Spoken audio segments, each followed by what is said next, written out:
The nature and power of mind.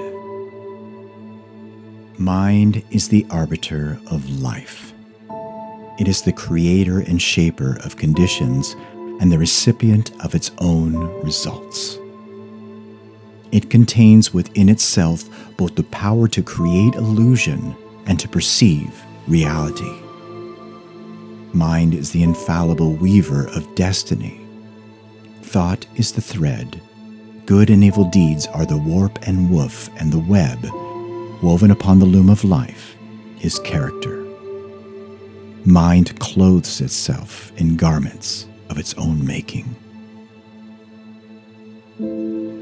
Man, as a mental being, possesses all the powers of mind and is furnished with illimitable choice. He learns by experience, and he can accelerate or retard his experience. He is not arbitrarily bound at any point, but he has bound himself at many points. And having bound himself, he can, when he chooses, liberate himself. He can become bestial or pure, ignoble or noble, foolish or wise, just as he chooses. He can, by recurring practice, form habits, and he can, by renewed effort, break them off. He can surround himself with illusions until truth is completely lost, and he can destroy one and another of those illusions until truth is entirely recovered. His possibilities are limitless. His freedom is complete. It is in the nature of mind to create its own conditions, and to choose the states in which it shall dwell. It also has the power to alter any condition and to abandon any state, and this it is continually doing as it gathers knowledge of state after state by repeated choice and exhaustive experience. Inward processes of thought make up the sum of character and life, and man can modify and alter these processes by bringing will and effort to bear upon them. The bonds of habit, impotence, and sin are self-made and can only be destroyed by oneself.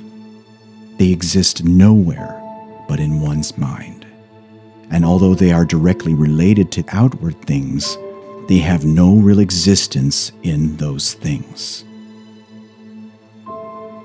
The outer is molded and vivified by the inner, and never the inner by the outer. Temptation does not arise in the outer object, but in the lust of the mind for that object, nor do suffering and sorrow inhere in the external things and happenings of life, but in an undisciplined attitude of mind towards those things and happenings.